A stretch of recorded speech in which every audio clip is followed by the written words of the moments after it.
The village has not seen rain for months. The crops have withered, and even the goats seem tired of life. The farms were tired. The cassava leaves had started whispering complaints. Even the goats were looking at the sky as if to say, is this punishment? Or weather? Villagers looked up and muttered, The drought is getting worse. The crops are failing. We must find water. The well is dry. What can we do? So the elders gathered beneath the Udala tree, because when humans are confused, they consult someone older than Confucian. The priest arrived, he shook his cowries, he squinted at the sky, and cleared his throat the way only important men do. For the gods to bring rain, one small goat must be sacrificed. Not a big goat, not a proud goat, just a small one. The village nodded. It was simple, it was reasonable, it was affordable, but Izugo did not nod. Now, Izugo was a man who believed in doing things properly, and by properly I mean excessively. He returned home and stood before his animals. There was the small goat, exactly what the priest had requested. Then there was his biggest cow, broad, shiny and expensive. Izugo stroked his beard. If a goat will move the gods, he muttered, a cow will impress them. His wife looked at him. Izugo, the priest said a small goat. She reminded him. Izugo waved his hand and said, leave divine mathematics to me. The moment Izugo stepped out of his compound, leading that magnificent cow, the sky shifted. A drop of rain fell.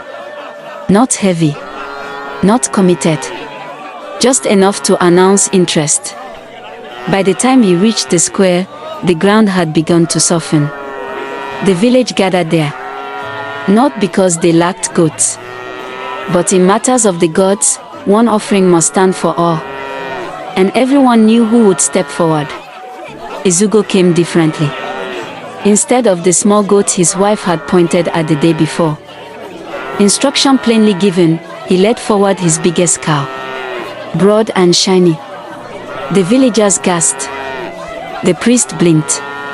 Once. Twice. In disbelief. Izugo. A cow? They said goats. Has he lost proportion? But Izugo smiled, the kind of smile that says, I have improved your plan. The rain, which had begun as a whisper, now grew bolder. Drops fell heavier.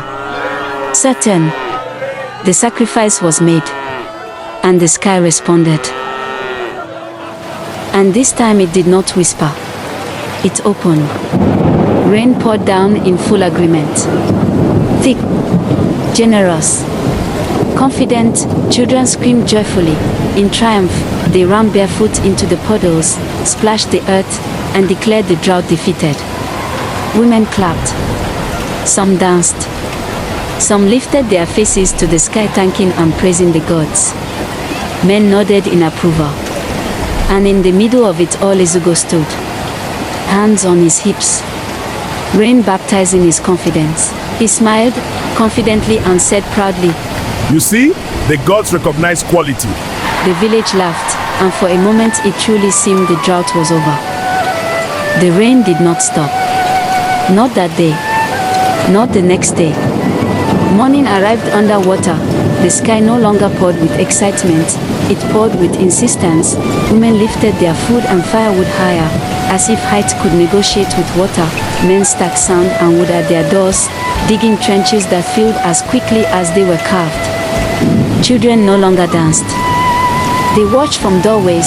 The laughter had dissolved. What had begun as blessing was beginning to feel excessive. The rain continued without pause. By morning, the river had forgotten its boundaries. It moved freely, greeting compounds without invitation. Houses leaned against it, yam heaps floated like tiny boats, maize stalks waved goodbye as they drifted past. Even the carefully planted seeds seemed to be packing for another village. Women scrambled, lifting what they could, clutching their belongings, calling out to neighbors to save their things.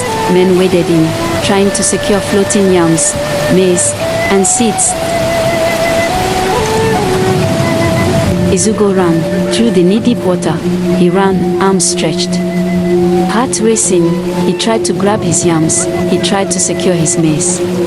But the river laughed softly at his efforts, and Ezugo, once proud under the rain, now sprinted through his flooded land, realizing that sometimes, doing too much has consequences. The rain had finally relented.